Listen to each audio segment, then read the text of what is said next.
시온 찬양대 힘찬 찬양 우리 하나님께서 크게 기뻐하시고 받으신 줄로 믿습니다. 예배에 나오신 모든 성도님들 주님의 이름으로 환영합니다. 지난주에는 하나님께서는 살아계신 하나님이라는 제목으로 말씀을 드렸습니다.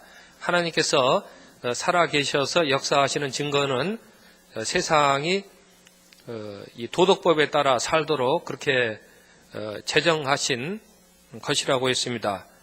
오늘은 사람이 그 도덕법에 하나님을 잘 믿을 때에 도덕법에 깨어서 그렇게 살게 된다는 말씀을 드리고자 합니다. 본문 17절 말씀을 보면은 아브라함은 하나님께서 죽은 자를 살리시는 것을 믿었다고 했습니다. 하나님과 끊어진 영혼이 하나님과 잇된 영혼으로 그렇게 구원하시는 것을 믿었다는 뜻입니다. 아브라함은 하나님께서 없는 것을 있는 것으로 부르신다고 믿었습니다. 하나님 없이 살아가던 그런 알맹이 없는 인생, 없는 인생이 하나님을 모시는 하나님 있는 인생으로 열매 맺고 살게 하시는 것을 믿었다는 그런 뜻입니다. 최근 하나님을 꼭 믿어야 되느냐 이렇게 문제 제기하는 사람들이 많습니다. 예수님 믿는 사람들, 교회 다닌다고 하는 사람들을 보았더니 이 도덕적으로 감동이 안 되더라. 그런 불만 제기입니다. 교회 다니는 사람은 왜 이렇게 공짜를 좋아하냐?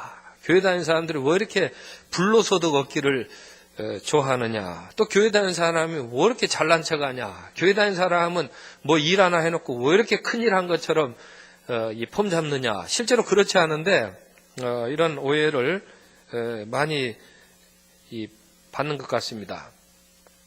그러나 실제로는 그렇지 않습니다. 하나님을 잘 믿는 것이 하나님은 살아계시고 의로우신 하나님이시기 때문에 하나님을 잘 믿을 때에 도덕적으로도 더 풍성한 삶을 누리게 되는 것이 성서의 증거이기도 하고 실제 삶의 현장에서 드러나는 그 증거이기도 합니다. 하나님이 없다, 하나님을 믿지 않아도 된다라는 이런 이 무신론은 크게 두 갈래입니다. 한 갈래는 사람은 자기 복제가 가능한 이기적인 유전자를 지니고 있는 존재다. 사람은 이기적인, 뼛속까지 이기적인 존재다라고 하는 그런 주장입니다. 그래서 여기에서는 사람이 자기를 위해서 꾸미는 것이 얼마든지 정당화됩니다. 사람이 자기가 수고해서 번 돈으로 내가 뭐 큰 집을 사건, 내가 뭐 좋은 옷을 입건, 내가 뭐 어디를 다니건 문제될 게 뭐냐, 그런 주장이 합리화가 됩니다. 그러면은 그렇게 살면은 행복할 것인가, 이렇게 우리는 또 문제를 제기할 수 있습니다. 근데 그렇게 산다고 꼭 행복하게 사는 것은 아닐 것입니다. 저는 지난주에 한 식당에서 간단히 밥을 먹고 있었는데 거기 몇 사람이 왔습니다. 그런데 뭐 술도 이렇게 한잔 할 수 있는 그런 대중 식당이었기 때문에 술을 사달라는 거예요, 주인한테. 그런데 그 주인이 난색을 표하는 거예요. 아유, 그 제품은 우리 가게에서는 취급을 안 합니다. 그러니까 가서 사오라는 거예요. 제가 그 술 브랜드까지 알려드릴 수는 없고 가서 술을 사오라는 거예요. 2병 사오라는 거예요. 그것도 가격도 알고 있더라고요. 그거 하나에 뭐 5천 얼마니까 5천 얼마면은 11,000원을 줘야 되는데 10,000원을 주더라고요.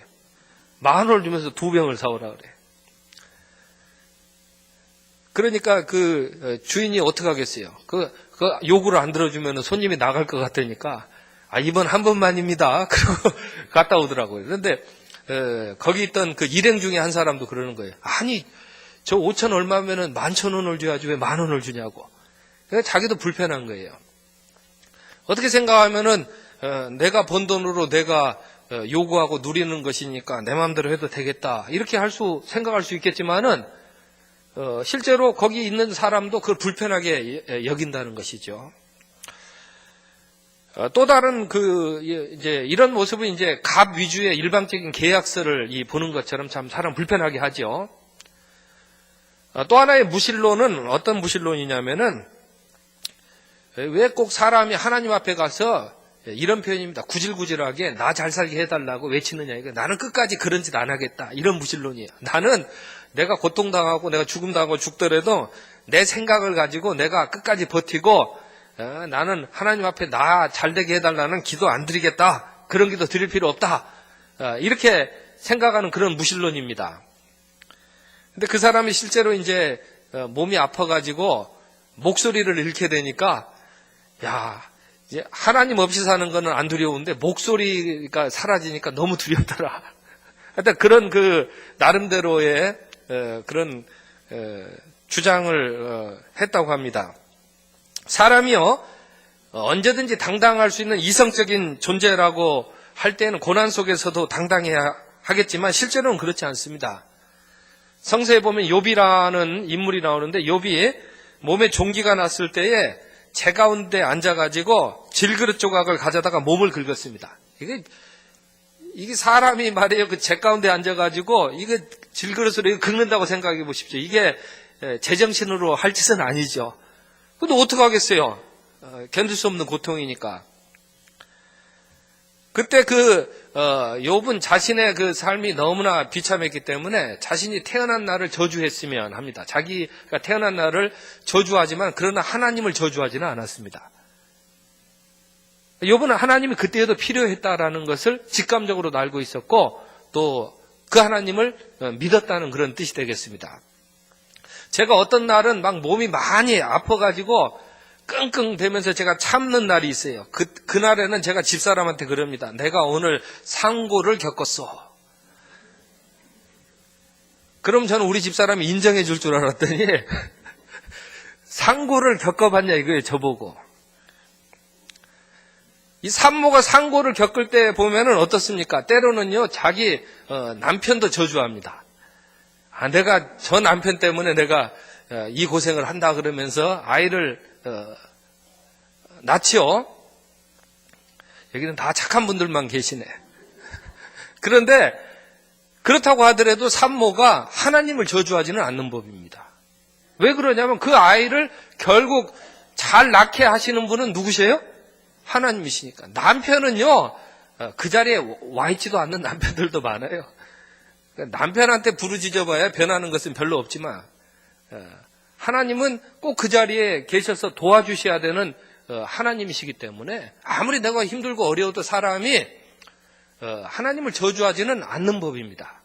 그것은 하나님이 얼마나 필요한가라는 것을 또 역설적으로 우리에게 알려주는 그런 현장이라고 할 것입니다. 하나님께서는 살아계십니다. 또 하나님께서는 의로우신 하나님이 되십니다.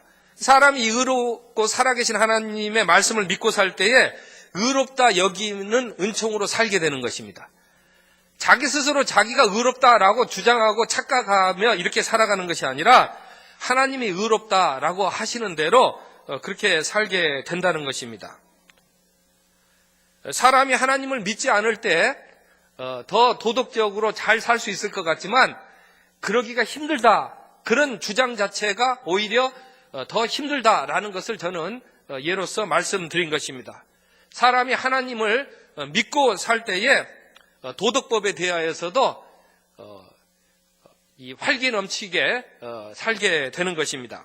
지난 2월 중순에 강원도에 눈이 내렸습니다. 1m 이상씩 눈이 왔습니다. 산골 마을에 이제 고립되어 가지고 이제 기다리고 있었던 그런 노 부부가 계셨어요. 그런데 여기에 누가 갔냐면 저는 가고 싶었지만 저도 마음은 가고 싶었습니다. 그래도 목사다 보니까 내가 가만히 있으면 안 되지. 가야 되겠는데 아이고 이것저것 생각하니까 못 가겠는 거예요. 근데 누가 갔냐면 군인들이 갔어요. 군인들이 왜 갔냐면 가고 싶어서 간 게 아니라 명령이 떨어지니까 간 거예요. 자기 중대장이 가자 그러니까 어떻게 하겠어요? 가야지. 그래가지고 눈길을 뚫고 갔습니다. 가니까 하루만 늦었으면 큰일 날 뻔했습니다. 거기 있던 노부부가 얼마나 좋아하셨는지 모릅니다. 그래서 이 군인들이 그 모습을 보고 불행했겠습니까? 행복했겠습니까? 행복했단 말이에요. 야, 누가 나 시켜가지고 내가 군대에 와가지고 이 명령에 따라서 내가 여기 왔어. 그래서 아유 기분 나쁘다 생각하지 않았다는 것입니다. 야, 내가 명령에 따르길 참 잘했어. 내가 이 눈길을 헤치고 여기 와가지고 내가 참 좋은 일 했어. 야, 사람 사는 게 이런 맛인가 봐. 그렇게 느꼈다는 것이죠. 칸트는 실천이성 비판에서 이런 것을 가리켜서 이 자율이라고 했습니다. 이게 진정한 자유라고 했습니다. 명령에 따랐지만은 하나님께서 심어놓으신 어떤 도덕법이 세상에 작용하고 있는데 그것이 하늘에도 빛나고 있고 내 마음에도 빛나고 있는데 내가 그걸 따랐다는 것입니다. 내가 이것을 눈이 왔지만은 그 조건을 따지지 않았다는 것입니다. 눈이 그냥 조금 온 것도 아니고 정상적으로는 갈 수 없을 만큼 많이 왔지만 내가 사흘 동안 그것을 치우고 가더라도 내가 이 조건을 따지지 않고 내가 마땅히 해야 될 일이라면 내가 하는 것이 이것이 바로 도덕이고 여기에서부터 사람의 행복이 있다라고 그렇게 주장을 한 것입니다. 하나님께서는 우리를 사랑하실 때 우리 늘 그렇게 얘기하지 않습니까? 아무런 조건 없이 우리를 사랑하시는 그런 하나님이시지 않습니까? 그래서 그리스도의 십자가에서 보여주셨지 않습니까? 그러니까 우리가 그 사랑하시는 하나님을 믿을 때에 우리도 조건 없이 도덕을 실천하게 된다는 것입니다. 뭐 눈이 있다고 해가지고 눈 핑계 대고 안 가고, 지난주에 마라톤이 있다고 해가지고 마라톤에 걸렸다고 해가지고 하나님 앞에 안 나가는 그런 인생이 아니라 하나님 나 여기 살아 있습니다 하고 사는 것이 우리 성도의 새로운 인생이라는 것입니다. 우리 천성의 성도님들은 지난주에 마라톤이 있었는데도 진짜 몇 시간 기다리고 오후 예배 나오신 성도님들이 계십니다. 2월 5일 기독교 윤리 실천 운동이 3년 만에 조사를 발표했는데 오늘날 교회가 도덕성이 없는 것이 사회적 불신을 낳았다는 그런 조사 결과를 발표를 했습니다. 그래서 앞으로는 봉사도 좋지만은 윤리를 더 중요시 여겨라라고 제안을 했습니다. 사람들이 보기에는 교회가 봉사한다고 애를 쓰지만은 도덕성이 보완되어야 한다는 것입니다. 사랑하는 성도 여러분, 봉사는 아무나 하는 것이 아니라 도덕성이 있을 때 봉사를 하게 되는 것입니다. 또 그 도덕성은 어디서 나오는 것입니까? 살아계셔서 의로우신 하나님을 믿을 때에 거기에서부터 도덕성이 생겨나는 것입니다. 사람이 이런저런 조건에 휘둘리지 않고 도덕성에 따라서 좋은 일을 마음껏 하는 것이 행복이라고 합니다. 이게 진짜 행복이라는 것입니다. 행복이 갑이 아니라 도덕성이 갑이라는 것이죠. 행복을 갑이라고 주장했던 에피쿠로스 학파는 거짓된 이 도덕성을 파생했다고 합니다. 반면에 덕을 세우는 것이 중요합니다라고 주장을 했던 이것을 갑으로 생각했던 스토아 학파가 마음속에서도 평안을 누리고 또 행복을 더 많이 누릴 수 있었다고 합니다. 유대교는 율법을 준수함으로써 행복할 수 있었다고 그렇게 믿었지만은 우리 기독교는 하나님께서 우리에게 의로움을 주시고 우리가 그 의로움에 따라 살 때 우리가 행복하게 된다는 것을 증거하고 있는 것입니다. 이런 참 좋으신 하나님을 우리가 예수 그리스도 안에서 이제 받아들이고 늘 모시고 살 때에 우리 인생은 행복할 수밖에 없는 것입니다.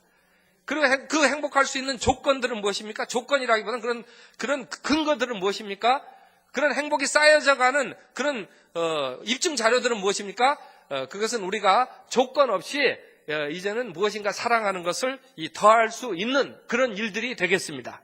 사랑하는 성도 여러분, 우리가 조건을 가지고 살아가는 그런 세속에서 또 그 법칙도 따라야 되겠지만은 어떤 때에는 정말 조건 없이 사랑하셨던 그 주님의 사랑을 또 닮아서 그런 사랑도 우리가 실천할 수 있었으면 좋겠습니다. 십계명도 하나님께서 조건 없이 우리를 구원하셨다라는 그런 서문으로부터 시작하는 것이 십계명입니다. 십계명은 주님의 그 조건 없는 사랑을 우리가 믿음으로 받을 때에 그 십계명의 도덕법까지도 우리가 실천하게 되는 것입니다. 그 하나님의 사랑은 식지 않는 용광로의 그런 그 열기와 같아서 우리가 지속적으로 사랑할 수 있도록 인도하여 주시고 또 돌보아 주시는 그런 하나님의 우리를 의롭다 여겨주시는 은총이 되는 것입니다. 여인이 아까 말씀드렸듯이 이 상고가 참 그 고통스럽고 힘들다고 합니다. 그런데 어떤 분이 그런 또 글을 쓰셨어요.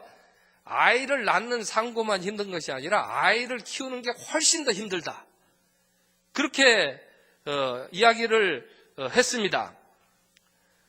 그런데 참 여기 계신 어머니들은 대단합니다. 그렇게 힘든 걸 어떻게 지금까지 다 해오셨는지 모르겠습니다. 아마 그 헌신적인 수고, 고통의 수고를 잘 감당하신 것은 무엇인가 믿음이 있었기 때문이 아닌가 그렇게 생각을 해봅니다.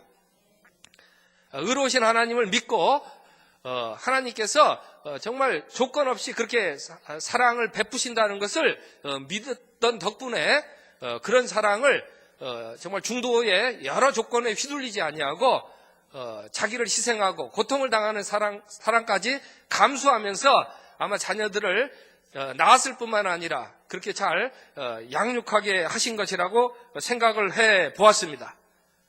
그런 조건 없는 사랑이 가능하다는 것을 하나님께서는 보여주신 증거라고 생각합니다. 마찬가지로 하나님께서 우리를 그런 사랑으로 베풀어 주시고 구원하여 주셨을 때에 우리 믿는 사람들도 이제 하나님의 자녀로서 조건 없는 사랑을 이제 실천할 수 있게 된 것입니다. 야곱이 처음에 자기 집에서 이제 도망쳐 나올 때에 그때는 어떻게 기도를 드렸냐면 조건을 다는 기도를 합니다. 베델에서 그런 기도를 드리죠. 하나님 내 생명을 잘 지켜주시고 하나님 나를 축복하여 주시면은 내가 나중에 하나님을 예배하겠습니다. 내가 나중에 좀 10분의 1이라도 좋은 일을 하는데 좀 쓰겠습니다. 그렇게 했습니다. 그러니까 조건을 달았어요. 그런데 실제로 이제 쫓겨난 땅에 가가지고 하나님 보내시는 곳에 가가지고 하나님의 축복과 은혜를 다 체험하고 와가지고 이제 자기 고향으로 돌아올 때 야복나루를 건널 때에는 기도가 확 바뀌어버렸죠. 뭐라고 기도했습니까? 하나님은 살아계신 하나님이십니다. 하나님은 의로우신 하나님이십니다. 그러니 하나님의 선하신 뜻대로 나를 사용하여 주시옵소서. 내가 하나님의 선하신 뜻대로 살기를 원합니다. 이렇게 기도가 완전히 바뀌었던 것을 아마 우리 성도님들 다 알고 계실 것입니다. 아다르고 어다르다고 기독교는 복받는 종교가 맞습니다. 복으로 사는 그런 신앙이 분명히 맞습니다. 그러나 그 복이 도덕성을 외면하는 것이 아니라 오히려 도덕성을 강화시키는 그런 믿음이라는 것을 우리 성도님들 꼭 기억해 주셨으면 좋겠습니다.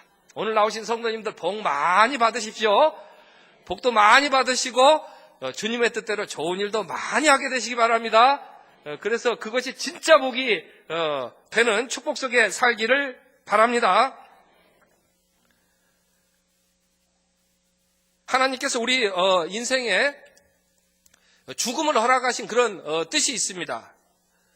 하나님께서 사람이 그 죄악을 범했을 때에 인생에게 죽음을 허용하시게 되는데 왜 굳이 죽음을 허용하셨겠습니까? 그것은 사람이 죽음을 체험하지 않고서는 죽음을 목격하지 않고서는 죽음을 보지 않고서는 깨달을 수 없는 것이 한 가지 있기 때문에 하나님께서는 우리 인생들에게 죽음을 허락하여 주셨습니다. 그것은 무엇입니까? 우리가 다 잘 알고 있습니다.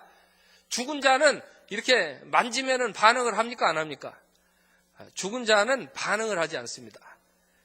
그러나 살아있는 생명은 어떻게 합니까? 살아있는 생명은 반응하는 것입니다. 하나님께서는 죽은 자는 반응하지 않고 살아있는 사람은 반응한다는 그 한 가지를 사람에게 보여주시기 위해서 체험하게 하기 위해서 우리 인생에 죽음을 허락하신 것이라고 저는 그렇게 생각을 합니다. 그러니 사랑하는 성도 여러분, 오늘 우리가 살아있는 것입니까? 죽어있는 것입니까? 살아있는 성도는요, 하나님을 믿는 성도가 살아있는 성도입니다. 살아계신 하나님, 의로우신 하나님을 믿는 성도가 살아있는 성도입니다. 이 성도는 어떻게 사는 것입니까? 이 성도는 살아있는 증거를 나타내면서 그렇게 살게 되는 것입니다. 아브라함이요, 하나님을 믿고 나서 살게 되는 은혜를 입은 것입니다. 아브라함은 죽은 자와 같은 인생이었는데 하나님과 끊어진 인생이었는데 하나님을 믿고 나서 하나님과 잇된 인생, 또 하나님께서 돌보시는 인생, 살아있는 인생으로 구원받게 된 것입니다.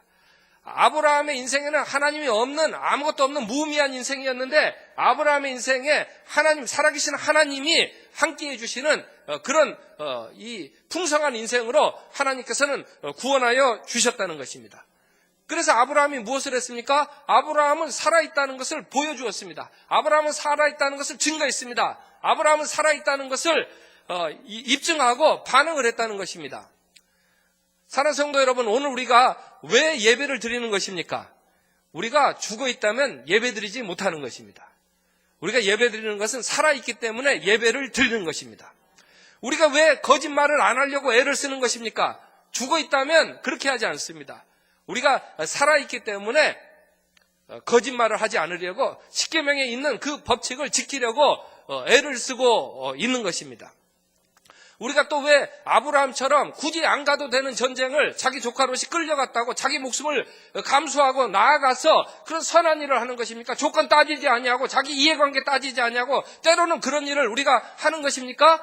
우리가 도덕적으로 살아있기 때문에, 살아계신 하나님을 믿기 때문에 하나님께서 우리에게 의롭다 여기시는 그런 은혜와 은총이 우리에게 작용하기 있기 때문에 우리는 살아있는 것입니다.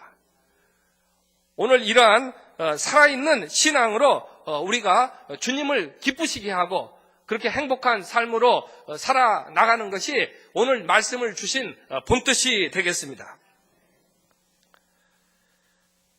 어떤 사람은 뭐 하려고 십계명 주셨는가? 그렇게 얘기하는 수가 있습니다. 그러나 하나님께서는 그런 그 매뉴얼을 주심으로 해가지고 우리의 폼을 좀 잘 살펴보라고, 우리가 실제로 이 볼 수 있는 그런 그 모습 속에서도 그런 이 반응이 나타나고 있는지를 점검하도록 십계명의 그런 말씀을 주셨다고 생각할 수 있겠습니다.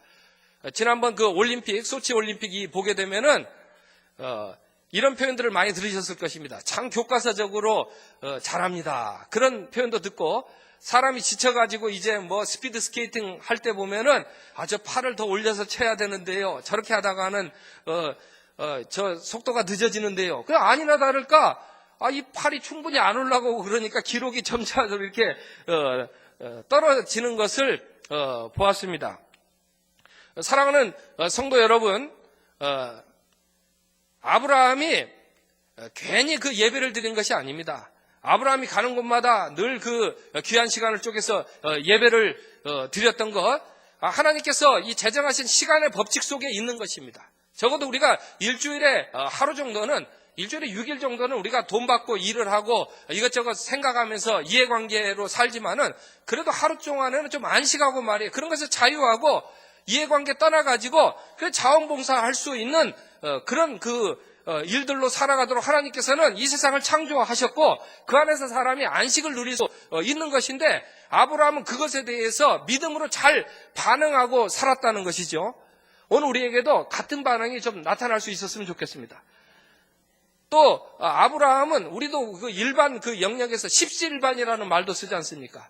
10사람이 좀 잘 도우면은 한 사람 먹을 것 정도는 충분히 챙길 수 있다, 이런 그 마음을 가지는데, 아브라함이 그런 하나님을 잘 믿으니까 그런 일에 대해서 모른 척하지 않았다는 것입니다. 그런 일에 대해서 그래도 내가 10분의 9는 내가 일한 것으로 내가 벌고 그렇게 내가 취해서 살지만은 그래도 그 정도는 내가 이렇게 잘 나누어 가지고 내가 좋은 일도 감당할 수 있겠다라고 이런 모습을 보이면서 사는 것이죠. 그거 자체가 하나님의 어떤 의로움이다라는 걸 이야기하는 것은 아닙니다. 내가 하나님의 은총 가운데 있다라는 그것을 우리가 확인할 수 있는 그런 이 표식이 된다라는 사실을 우리 성도님들 꼭 기억해 주셨으면 좋겠습니다. 그 중에서도 가장 이 중요한 것은 무엇입니까? 결국에는 나와서 하나님의 이 생명의 말씀을 듣는 것을 우리가 등한시할 수 없다라는 것. 이런 그 몸짓들은 반드시 우리가 점검하고 가야 될 그런 중요한 사안이라는 것을 말씀드리고, 주님의 십계명도 잘 이루어지는 그런 행복 속에서 사시게 되기를 바라고, 또 무엇보다도 대속의 법도 잘 따르게 되시기를 바라고, 또한 성령의 법도 잘 따르게 되시기를 바라고, 또 뿐만 아니라 그런 자연의 법칙도 잘 따르게 되시기를 바라고, 뿐만 아니라 실정법까지라도 잘 따르게 되시는 축복과 행복 속에 사시기를 바랍니다. 기도하겠습니다. 사랑의 아버지 하나님, 의로우신 하나님을 믿는 대로 의로움의 은총 속에 살게 하여 주옵소서. 그래서 더욱 행복하게 하옵소서. 예수님의 이름으로 기도합니다. 아멘.